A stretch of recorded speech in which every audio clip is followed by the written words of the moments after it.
Hello friends, आज हम बात करेंगे डीएलएड सेकेंड सेमेस्टर के बारे में। दोस्तों, आज का हमारा जो विषय है वर्तमान भारतीय समाज एवं प्रारंभिक शिक्षा। ठीक है दोस्तों, इस विषय पे मैंने एक वीडियो बना चुका हूँ, उसको आप जाके मेरे चैनल पे देख सकते हैं। तो दोस्तों, आज मेरा ये दूसरा वीडियो है। इसमें दोस्तों हम लोग देखेंगे शिक्षा के प्रकार। ठीक है, इसमें अनौपचारिक शिक्षा किसे कहते हैं, औपचारिक शिक्षा किसे कहते हैं और दूरस्थ शिक्षा किसे कहते हैं, इसके बारे में दोस्तों हम लोग को पढ़ना है। अगर आप मेरे चैनल पर नए हैं तो मेरे चैनल को प्लीज़ सब्सक्राइब कर लीजिए, क्योंकि दोस्तों मैं आप लोगों के लिए इंपॉर्टेंट वीडियो बनाता रहता हूँ। चलिए दोस्तों स्टार्ट करते हैं। अनौपचारिक शिक्षा किसे कहते हैं, इसके बारे में दोस्तों कुछ लाइनें दिया, उसके बारे में हम लोग देख लेते हैं। अनौपचारिक शिक्षा व्यवहारिक होती है। ठीक है, जो आपकी अनौपचारिक शिक्षा क्या होती है, व्यवहारिक होती है। यह शिक्षा बिना किसी नियम अथवा बिना किसी विधि के प्राप्त होती है। ठीक है, ये जो आपकी अनौपचारिक शिक्षा है, ये किसी नियम की जरूरत नहीं होती, इसमें न किसी विधि की जरूरत होती है। ठीक है, बालक जन्म काल से ही इस शिक्षा को जीवन की विभिन्न परिस्थितियों से प्राप्त करता चलता है। ठीक है, जो बालक क्या करता है, जब वो जन्म लेता है उसी अवस्था से वह इस शिक्षा को विभिन्न परिस्थितियों से प्राप्त करता रहता है या चलता रहता है। यह शिक्षा अनुभवों से प्राप्त होती है। ठीक है, ये शिक्षा कहाँ से प्राप्त होती है, अनुभव के द्वारा। ठीक है, उदाहरण में हम लोग देख लेते हैं। बच्चा जन्म लेने के पश्चात माता के गोद का अनुभव। ठीक है, बच्चा जब जन्म लेता है उसके पश्चात माता के गोद का अनुभव, लोगों के साथ बातचीत करने के अनुभव और बड़ा होने पर खेल के मैदान का अनुभव। ठीक है, और लोगों के साथ व्यवहार करने आदि परिस्थितियों से अनेक अनुभव प्राप्त करता रहता है। इसमें बताया जा रहा है कि बालक जब जन्म लेता है माँ के गोद का अनुभव करता है, लोगों के साथ जो बातचीत करता है उसका अनुभव करता है और बड़ा होने पर खेल के मैदान का अनुभव करता है, और तथा लोगों के साथ व्यवहार करने आदि परिस्थितियों से वो अनेक अनुभव प्राप्त कर लेता है। उसे इन्हीं अनुभवों से क्या होती है, शिक्षा प्राप्त होती है। ये अनौपचारिक शिक्षा का एक परिभाषा था। चलिए दोस्तों, इसमें और कुछ देख लेते हैं। प्रत्येक बालक में कुछ क्षमताएं जन्म से ही होती हैं जो उसके भौतिक और सामाजिक वातावरण के प्रति अपनी प्रतिक्रिया व्यक्त करती है। इसमें दोस्तों बताया जा रहा है कि प्रत्येक जो बालक होते हैं उसके अंदर कुछ न कुछ क्षमताएं जन्म से ही होती हैं जो उनके भौतिक और सामाजिक वातावरण के प्रति अपनी प्रतिक्रिया व्यक्त करने के लिए रहती हैं। ठीक है, और इसमें और देख लेते हैं कुछ लाइनें। यही क्षमताएं बालक के व्यक्तित्व के निर्माण में सहायता करती है। जो क्षमताएं हैं बालक के व्यक्तित्व के निर्माण क्या करती है, सहायता प्रदान करती है। ठीक है, इसमें दोस्तों और देख लेते हैं। वर्तमान समय में बहुत सी संस्थाएं चलाई जा रही हैं। प्रेजेंट टाइम की बात की जाए तो बहुत सारी संस्थाएं ऐसी चलाई जा रही हैं जहां पर बालकों को क्रिया करने का स्वतंत्र वातावरण प्राप्त होता है। बालक स्वतंत्र वहाँ पे क्रिया करते हैं, जो कि वहाँ का वातावरण क्या है, स्वतंत्र है।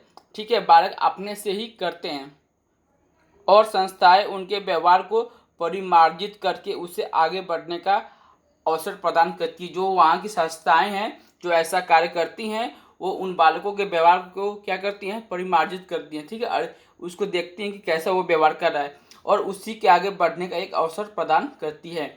बालकों को किस फील्ड में कितना इंटरेस्ट है, इसी पे। अनौपचारिक शिक्षा के नियम ढीले तथा लचीले रहते हैं, क्योंकि दोस्तों यहाँ पे बालक को स्वतंत्र वातावरण में छोड़ा जाता है, इसलिए दोस्तों ये जो इसके नियम है ढीले तथा लचीले रहते हैं। इसमें शिक्षा का पाठ्यक्रम, संगठन तथा व्यवस्था का अभाव रहता है। इसीलिए इसमें जो शिक्षा का क्या पाठ्यक्रम हो गया या संगठन हो गया या व्यवस्था, इसमें क्या होता है, इन सब का अभाव होता है। अनौपचारिक शिक्षा का उद्देश्य। ठीक है, ये क्यों है शिक्षा, अनौपचारिक शिक्षा, इसका मुख्य उद्देश्य पहला देखते हैं हम लोग। बालक को स्वतंत्र रूप से सीखने का अवसर प्रदान करना। बालक को स्वतंत्र रूप से किसी भी चीज़ को सीखने का अवसर प्रदान करना। दूसरा, स्वावलंबन की भावना विकसित करना, बालक के अंदर स्वावलंबन की भावना विकसित करना। तीसरा है समूह में कार्य करने की भावना का विकास करना, मतलब कि बहुत सारे बालक हैं, एक साथ मिलकर किसी कार्य को करने की भावना को विकसित करना। ठीक है, और नेक्स्ट पॉइंट है भावी जीवन की उन्नति तथा समृद्धि हेतु तैयार करना। और नेक्स्ट पॉइंट है शैक्षिक स्तर के उन्नयन हेतु शिक्षा के सार्वजनिकरण का विस्तार करना। और आपका नेक्स्ट पॉइंट है सभी को साक्षर बनना, मतलब सभी को शिक्षित करना। आप देखते हैं दोस्तों औपचारिक, ठीक है, आपका अनौपचारिक शिक्षा हो गया। आप देखेंगे औपचारिक शिक्षा किसे कहते हैं, इसके बारे में कुछ लाइनें हैं, इसको हम लोग अच्छे से देख लेते हैं। औपचारिक शिक्षा उसे कहते हैं जो कुछ निश्चित नियम के अनुसार क्रियाशील होती है और उसकी एक निश्चित योजना बनाई जाती है। स्कूल में शिक्षार्थी को यह शिक्षा निश्चित समय पर विशेष विधियों के द्वारा ही दी जाती है, ठीक है। इसमें दोस्तों बताया जा रहा है कि जो आपकी औपचारिक शिक्षा है इसका जो क्या होता है, एक निश्चित नियम होता है, एक निश्चित समय होता है, ठीक है, और एक निश्चित योजना होती है। इसी के तहत विद्यार्थियों को क्या दिया जाता है, शिक्षा दिया जाता है, ठीक है। और स्कूल में शिक्षार्थी को यह शिक्षा एक निश्चित समय, एक निश्चित विशेष विधियों के द्वारा प्रदान की जाती है। इसके लिए विशेष शिक्षण संस्थाएं होती हैं, जैसे दोस्तों प्राथमिक शिक्षा हो गई जिसमें 1 से लेकर 5 तक बच्चों को एक निश्चित पाठ्यक्रम, एक निश्चित समय, ठीक, एक निश्चित जगह पे शिक्षा प्रदान की जाती है। उसी प्रकार आपके हो गए माध्यमिक शिक्षा के लिए माध्यमिक स्कूल हो गए और उच्च शिक्षा प्रदान करने के लिए उच्च स्तरीय विद्यालय हो गए और विश्वविद्यालय भी। इसमें और देख सकते हैं, इसमें विभिन्न कक्षाएं होती हैं और हर कक्षा का एक निश्चित पाठ्यक्रम होता है, ठीक है। इसमें दोस्तों हर एक कक्षा का क्या होता है कि निश्चित पाठ्यक्रम होता है, उसी के अनुसार उस विद्यालय में वो चीज़ आपको पढ़ाई जाती है, इसी के पाठ वस्तु का निर्धारण किया जाता है, ठीक है। अब दोस्तों हम लोग देखेंगे नेक्स्ट, इसी में है विद्यार्थी विद्यालय में आते हैं, ठीक है, और अध्यापक उपयुक्त विधियों से शिक्षा प्रदान करते हैं। ये दोस्तों आप लोगों के साथ हुआ, आप इसको अच्छे से समझ सकते हैं। वर्षांत में बालक की परीक्षा होती है, मतलब कि 1 साल या अर्धवार्षिक आपकी वार्षिक सब क्या होती है, परीक्षाएं होती है। जो जितना ज्ञान अर्जित करता है उसी आधार पर उसको सफलता अथवा असफलता प्राप्त होती है, ठीक है दोस्तों। जो हम लोग वर्तमान में जो पढ़ें, जो शिक्षण विधि है, जो आपका शिक्षा है वो औपचारिक शिक्षा ही है, ठीक है, जो हम लोग ग्रहण करते आ रहे हैं।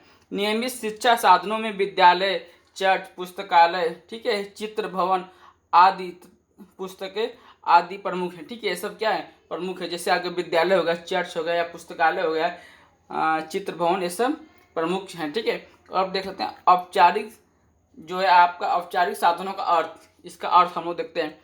शिक्षा के औपचारिक साधनों के अंतर्गत वे संस्थाएं आती हैं जिनके द्वारा किसी पूर्ण निश्चित योजना के अनुसार बालक को नियंत्रित वातावरण में रखते हुए शिक्षा के संकुचित अथवा निश्चित उद्देश्य को प्राप्त किया जाता है, ठीक है। इसमें दोस्तों बताया जा रहा है कि शिक्षा के औपचारिक साधनों के अंतर्गत वे संस्थाएं भी आती हैं जिनके द्वारा किसी पूर्ण निश्चित योजना के अनुसार बालक को नियंत्रित वातावरण में रख के उसको एक संकुचित रूप से शिक्षा प्रदान की जाती है एक निश्चित उद्देश्य के साथ, ठीक है। इसमें दोस्तों और देख लेते हैं शिक्षा के औपचारिक साधनों का संपूर्ण वातावरण नियंत्रित होता है। इनके कार्य करने का स्थान तथा समय भी निश्चित होता है, ठीक है। ये जो औपचारिक आपकी शिक्षा है इसमें कार्य करने का स्थान भी और उसका समय भी क्या होता है, एक निश्चित होता है। और इसकी देखभाल कहाँ पर होती है, वह प्रशिक्षित जो व्यक्ति होता है, जो आपके टीचर होते हैं, उनके द्वारा संपन्न की जाती है। आप देख सकते हैं औपचारिक शिक्षा औपचारिक साधनों के गुण, ठीक है। इसमें देख लेते हैं औपचारिक साधनों द्वारा संस्कृति का संरक्षण, ठीक है, संस्कृति होगा तो ठीक है दोस्तों, यहाँ पे संस्कृति यहाँ पर का ये अलग होगा, संस्कृति का संरक्षण, सुधार तथा हस्तांतरण होता है। इस प्रकार इन साधनों का सबसे बड़ा गुण यह है कि इनके द्वारा मानव समाज के उन अनुभवों तथा गुणों को निश्चित समय से प्राप्त किया जा सकता है, ठीक है। इसमें बताया जा रहा है कि इन साधनों का सबसे जो बड़ा गुण यह है कि इनके द्वारा मानव समाज के उन अनुभवों तथा गुणों को एक निश्चित समय से प्राप्त किया जा सकता है जो अन्य साधनों के द्वारा असंभव हैं, ठीक है। इसमें दोस्तों देखते हैं और औपचारिक साधनों के दोष। इसमें दोस्तों गुण देख लिया, अब इसके दोष क्या हैं।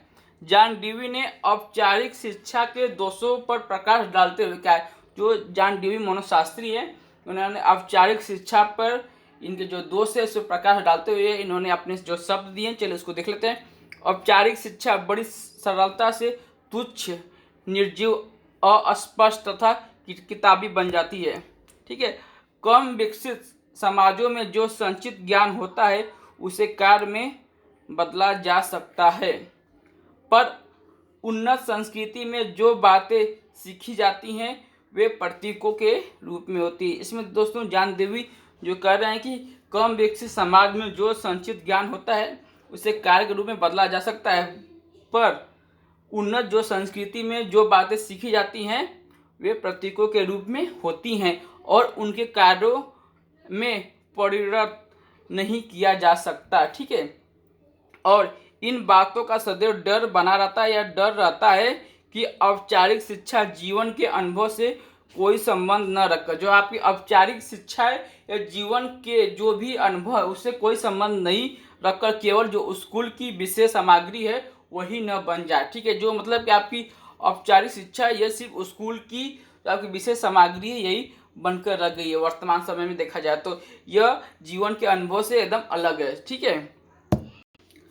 अब दोस्तों देख लेते हैं औपचारिक एवं अनौपचारिक शिक्षा में अंतर क्या होता है। चलिए, औपचारिक शिक्षा का उद्देश्य सामान्य तथा आदर्शात्मक होता है, जबकि आपका अनौपचारिक शिक्षा का उद्देश्य वास्तविक, विशिष्ट तथा समयानुसार होता है। ठीक है। आपको जो अनौपचारिक शिक्षा का उद्देश्य क्या होता है, वास्तविक होता है, विशिष्ट होता है और समयानुसार होता है। और दोस्तों इसमें नेक्स्ट पॉइंट हम देखेंगे, औपचारिक शिक्षा सामाजिक जीवन की आकांक्षाओं, मान्यताओं, आदर्शों तथा आवश्यकताओं का प्रतीक है आपके औपचारिक शिक्षा, जबकि अनौपचारिक शिक्षा का उद्देश्य व्यक्ति निहित आवश्यकताओं तथा समस्याओं की जानकारी तथा उनका समाधान है। ये दोनों दोस्तों अंतर होते हैं। और आपका नेक्स्ट पॉइंट देखेंगे थर्ड वाला, औपचारिक शिक्षा का क्षेत्र व्यापक होता है, जो कि आपका औपचारिक शिक्षा का क्षेत्र हो गया व्यापक होता है, मतलब बड़ा रूप में होता है, यह निश्चित तथा क्रमित है। ठीक है। जबकि आपका अनौपचारिक शिक्षा का क्षेत्र क्या होता है, एक सीमित होता है, एक सीमित होता है। आप दोस्तों देखेंगे नेक्स्ट में कि और क्या दिया गया, औपचारिक शिक्षा वर्तमान, अतीत तथा भावी जीवन की तैयारी है। जो आपकी औपचारिक शिक्षा आपका क्या वर्तमान, अतीत तथा भावी जीवन की तैयारी की जाती है जो आपकी नौकरी के लिए, जबकि अनौपचारिक शिक्षा वर्तमान पर क्या होता है, अधिक बल देती है। अब नेक्स्ट पॉइंट देखेंगे, औपचारिक शिक्षा का पाठ्यक्रम व्यापक, बहुउद्देशीय एवं जीवन से संबंध। ठीक है। और आपका अनौपचारिक शिक्षा के पाठ्यक्रम का उद्देश्य सीमित तथा सामाजिक वातावरण हेतु है। तो दोस्तों ये सब पॉइंट होंगी।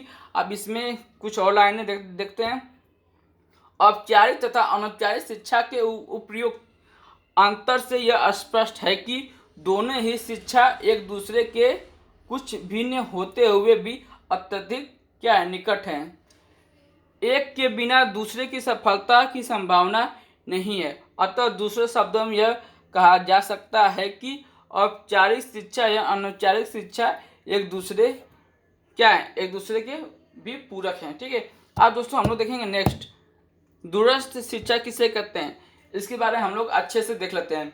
आज का युग भौतिक उन्नति, उच्च लोकतंत्र तथा मानवतावाद का युग है। ठीक है। आज का जो युग है भौतिक उन्नति, उच्च लोकतंत्र और मानवतावाद का युग है।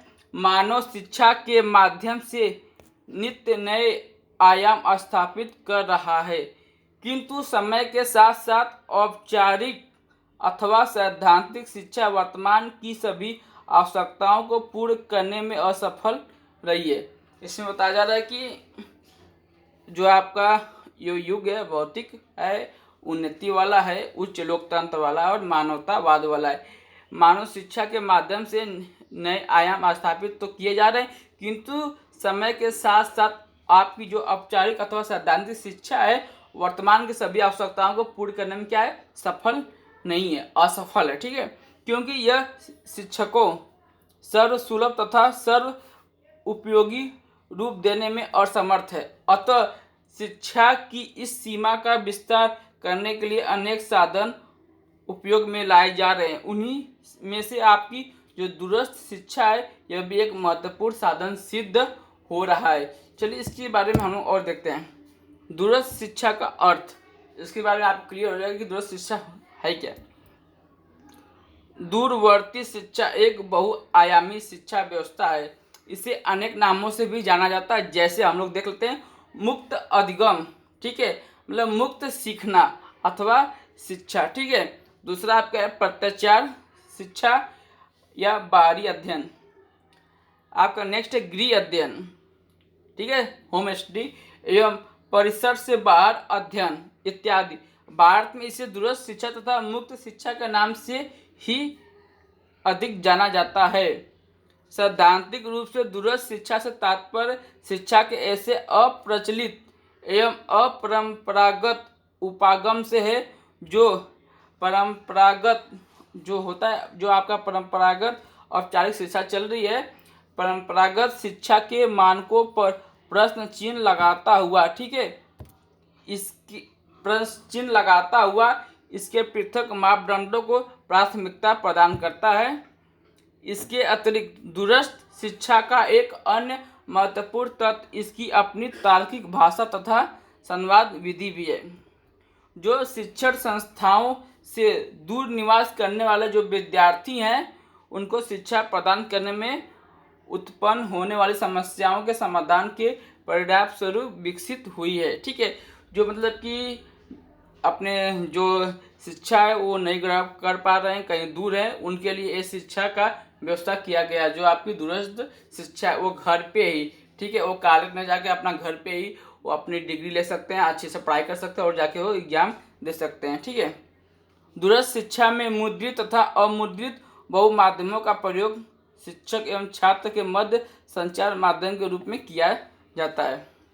दूरस्थ शिक्षा अधिगम का स्वरूप, ठीक है, इसका देख लेते हैं। सामान्य दूरस्थ शिक्षा एवं मुक्त अधिगम। मुक्त शिक्षा अथवा प्रत्याचार शिक्षा न तो एक दूसरे के पर्यायवाची हैं और न ही प्रत्यक्ष रूप से एक अधिगम दूसरे का अधिगम है, ठीक है। तो इसको दोस्तों और देखते हैं तब क्लियर हो जाएगा। वस्तुतः दूरस्थ शिक्षा अनेक प्रारूपों में अन्य से साम्यता रखती है। चलिए देख लेते हैं दूरस्थ शिक्षा के जो घटक होते हैं। पहला मुक्त अधिगम, दूसरा मुक्त शिक्षा, तीसरा प्रत्याचार शिक्षा। पहले हम लोग देखेंगे मुक्त अधिगम, ठीक है, ओपन लर्निंग। मुख्य रूप से मुक्त अधिगम दूरस्थ शिक्षा से साम्यता अवश्य रखता है, ठीक है, किंतु इसका पृथक अस्तित्व है। सामान्य शब्दों में मुक्त अधिगम मानव मस्तिष्क की एक अवस्था है। मुक्त अधिगम, ठीक है, आपका मुक्त शिक्षा अधिगम पाठ्यक्रम तथा अधिगम आयु के चयन तथा नियंत्रण में जहाँ तक संभव हो सके छात्रों को स्वतंत्रता प्रदान करता है। मतलब छात्र को ये क्या करता है, स्वतंत्र प्रदान करता है। छात्र अपने अनुसार ये अपने घर पे सेल्फ डिपेंड होके ये वो अपना पढ़ाई करते हैं। और देख लेते हैं इसमें मुक्त शिक्षा ओपन एजुकेशन। समान रूप में मुक्त शिक्षा मुक्तता के संप्रत्यय पर आधारित है। इसका अर्थ है कि मुक्त शिक्षा एक ऐसी व्यवस्था है जो परंपरागत मान्यताओं के माध्यम से संचालित नहीं होती है। जो परंपरागत मान्यताओं के माध्यम है उससे संचालित नहीं होती है। यह ज्ञात रहे कि प्रत्याचार शिक्षा संस्थानों तथा दूरस्थ शिक्षा संस्थानों का मुक्त शिक्षण संस्थान होना आवश्यक नहीं है। ये संस्थाएं मुक्त शिक्षा की संस्थाएं भी हो सकती है। ये जो आपकी संस्थाएं ये मुक्त शिक्षा की संस्थाएं भी हो सकती हैं अथवा नहीं भी, ठीक है, अथवा कुछ सीमा तक भी हो सकती हैं। इसी प्रकार से परंपरागत शिक्षण संस्थाएं भी कुछ सीमा तक मुक्त शिक्षा प्रदान करने वाली हो सकती हैं। प्रत्याचार शिक्षा, इसके बारे में देख लेते हैं। प्रत्याचार शिक्षा एक ऐसी शिक्षा व्यवस्था है जिनमें मुद्रित शिक्षा सामग्री को डाक के माध्यम से विद्यार्थियों को प्रेषित की जाती है, ठीक है। मतलब जो आपकी प्रत्याचार शिक्षा एक ऐसी शिक्षा व्यवस्था है जिनमें मुद्रित शिक्षण सामग्री जो इसको आप बुक बोलते हैं, ठीक है, वो डाक के माध्यम से विद्यार्थियों को प्रेषित की जा रही है। जो विद्यार्थी जो भी अपना कोर्स कर रहे हैं उसी के अनुसार, तथा अनुसरणी शिक्षणात्मक संप्रेषण को भी डाक के द्वारा प्रभावी बनाने का प्रयास किया जा रहा है। तो दोस्तों वर्तमान में अगर दूरस्थ शिक्षा की बात की जाए तो जो दिल्ली की यूनिवर्सिटी है इग्नू, ठीक है दोस्तों, वो आपकी दूरस्थ शिक्षा के माध्यम से आपका कराती है। इस प्रकार के पाठ्यक्रमों में प्रवेश तथा परीक्षा की प्रक्रिया परंपरागत शिक्षा के अनुरूप ही होती है, अर्थात परंपरागत रूप से सर्वप्रथम विद्यार्थी की प्रवेश परीक्षा ली जाती है। उसके सफल होने के उपरांत उसे पाठ्यक्रम में प्रवेश दे दिया जाता है। जब विद्यार्थी का प्रवेश हो जाता है तो उसे अध्ययन सामग्री डाक के द्वारा प्रेषित की जाती है और अध्ययन अवधि की समाप्ति पर परंपरागत रूप से परीक्षा देनी होती है। ठीक है, आप जैसे मान लीजिए किसी भी कोर्स कर रहे हैं, उसमें आपको क्या करना है, कंपटीशन एग्जाम देना होता है, उसको आप क्वालिफाई कर लेते हैं, आपका उसमें एडमिशन हो जाता है। उसके बाद आपको उस विषय का नोट्स जो बुक है आपको मिल जाता है और एक अवधि होती है 6 महीने के अंदर जो आप घर पे सेल्फ स्टडी करते हैं और उसके बाद वो आप उसका एग्जाम देते हैं। ठीक है, ये आपकी आएगी। इसमें आप देखते हैं दूरस्थ शिक्षा के गुण। इसमें पहला है, यह विद्यार्थी के परिवेश में सरलता तथा विभेदीकरण की आवश्यकता की पूर्ति करती है। सेकेंड है, दूरस्थ शिक्षा आधुनिक समय में शिक्षा की लगभग सभी आवश्यकताओं की पूर्ति में सहायक है। तीसरा, यह विद्यार्थियों में समान प्रत्यय का विकास करती है। चौथा आपका है, दूरस्थ शिक्षा सेवारत व्यक्तियों के लिए नवीन शिक्षा के विभिन्न आयामों को स्थापित करती है। नेक्स्ट है, इस शिक्षा को प्राथमिक से लेकर उच्च स्तर तक की शिक्षा में प्रयोग किया जाता है। आपको देखते हैं नेक्स्ट, यह भारतीय संविधान यह भारतीय संविधान के उद्देश्य तथा आशाओं को भी पूर्ण करने में सहायता करती है। यह विद्यार्थी के धन, समय तथा गति का सदुपयोग करती है। इसके दोष या सीमाएं देख लेते हैं। तो विकसित देशों की अपेक्षा विकासशील देशों में जहाँ प्रशिक्षण के सीमित संसाधन हैं, वहाँ विद्यार्थियों को प्रशिक्षित करना एक गंभीर समस्या है। दूरस्थ शिक्षा में यह समस्या आधुनिक शैक्षिक विधि से दूर तो करने का प्रयास करता है, किंतु अल्प बजट के कारण यह पूर्णतः संभव नहीं है। इसमें दोस्तों ये आपके दोष हैं। सेकेंड पॉइंट है, किसी व्यक्ति को कुशलतापूर्वक प्रशिक्षण तभी दिया जा सकता है जबकि उसका प्रशिक्षण उसके साथ हो। सेकेंड है, बहुत से ऐसे प्रायोगिक विषय भी होते हैं जहां अध्यापक के अभाव में विषय का ज्ञान असंभव ही है। मतलब कि जो दूरस्थ शिक्षा के सब क्या है, दोष है, क्योंकि कुछ ऐसे विषय होते हैं जो आप टीचर के अभाव में उसको अच्छे से नहीं कर सकते हैं, नहीं सीख सकते हैं। ठीक है, जो आपके प्रयोग किए जाने वाले होते हैं। दूरस्थ शिक्षा में परंपरा, सभ्यता, संस्कृति तथा ऐतिहासिक उपागमों के मध्य ज्ञान का उचित अभाव माना जाता है। तो दोस्तों ये मेरा वीडियो यहाँ पे कंप्लीट होता है। आपको मेरा वीडियो कैसा लगा कमेंट करके जरूर बताइएगा। चैनल पर नया तो चैनल को सब्सक्राइब कर दीजिएगा।